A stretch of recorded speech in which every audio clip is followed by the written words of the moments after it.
Azra madam द्वारा लिखी कुछ पंक्तियों से मैं शुरुआत करना चाहूँगी कि प्रकृति से बातें होने लगी हैं कुछ इस तरह, हरियाली के बीज लगने लगे हैं मिट्टी पर, जिंदगी लहराएगी पत्तों पर, पत्ते मुस्कुराएंगे फिर से जमी पर, अंकुर मुस्कुराहट के फिर से आएंगे इस पावन धरा पर।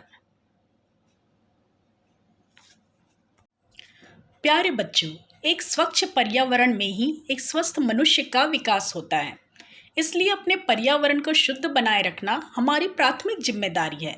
पर्यावरण का सीधा असर हमारे जीवन पर पड़ता है, लेकिन दौड़ती भागती जिंदगी व आधुनिक जीवन शैली को अपनाकर हमने अपने पर्यावरण को खतरे में डाल दिया है।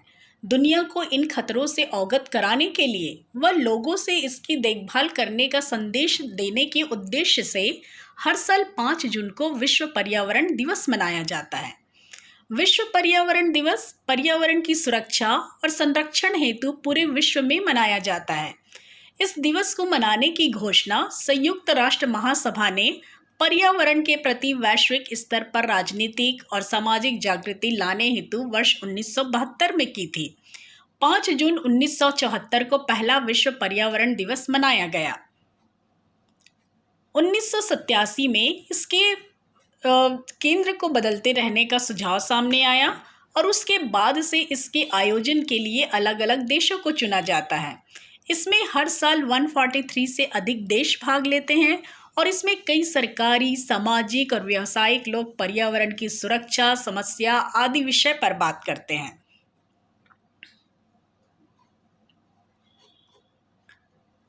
अभी हाल ही की बात है जब पूरा विश्व वैश्विक महामारी कोविड-19 के दौर से गुजरा और उस समय हमने देखा कि ऑक्सीजन का संकट पैदा हो गया और एक्सपर्ट्स का मानना है कि यदि हमने ज़्यादा से ज़्यादा पेड़ लगाए होते तो शायद ऑक्सीजन की इतनी कमी नहीं होती। एक्सपर्ट्स का यह भी मानना है कि जब तक हमारे पर्यावरण में ऑक्सीजन नहीं होगा तब तक किसी भी प्लांट में ज़रूरत के लिए ऑक्सीजन का उत्पादन नहीं कर सकते। इसलिए बहुत ज़रूरी है कि हम पेड़ों को न केवल लगाएं वरन उसके संरक्षण पर भी हम पूरा ध्यान दें। साथ ही साथ पर्यावरण संरक्षण हेतु पौधे लगाने व उन्हें संरक्षित रखने के अलावा हमें अपने आसपास साफ सफाई अभियान, recycling, solar energy, biogas, CNG वाले वाहनों का इस्तेमाल, रेन वाटर हार्वेस्टिंग सिस्टम, इन सभी तकनीकों को न केवल आज अपने घरों में अपनाने की ज़रूरत है वरन घरों के साथ साथ आइए हम अपने समाज के लोगों को, गांव वासियों को भी प्रेरित करें कि ये इन सब टेक्निक्स हैं उनको फॉलो करें, अपने घरों में इस्तेमाल करें और जिससे कि हम पर्यावरण संरक्षण की दिशा में अपना योगदान दे सकते हैं।